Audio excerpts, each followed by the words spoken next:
নতুন ভাড়াটে।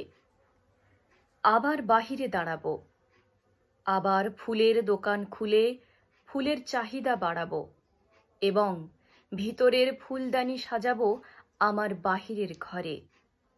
নৈশ শ্লীলতাহীন যেখানে প্রখর মজলিস বসে, যেখানে আমার সব বন্ধুর মুখে সোনালি সাপের মাদকতা খেলা করে।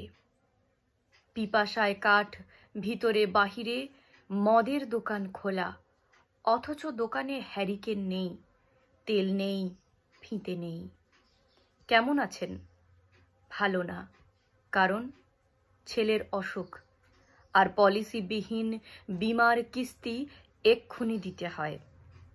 ভালো না, 7টি আইবুড়ো মেয়ে, অথচ ফিরতি বাসে ভারী মানি ব্যাগ আর এক পকেটে চালান হয়েছে কাল।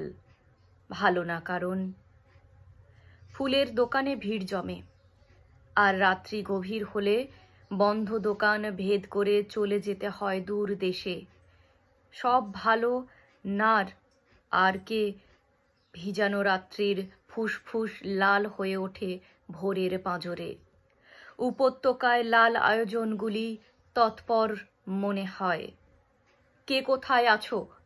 বাহিরে দাঁড়াবো। কে যেন বাহির দিকে তালা দিয়ে গেছে। 7 মিনিটের মধ্যে চাবি না পেলে শিরায় শিরায় অসমর্থিত সংবাদ রটে যাবে। গতকাল কার ছেলে হারিয়েছে, পাওয়া গেল মাঝরাতে। মাঝরাতে কাল এই বাড়িতেই ডান কান খুন হয়। মাঝরাতে কারা লরিতে আমার ফুলময় মৃতদেহ নিয়ে গেল। ফের ওই লরিতেই নতুন ভাড়াটে এলো।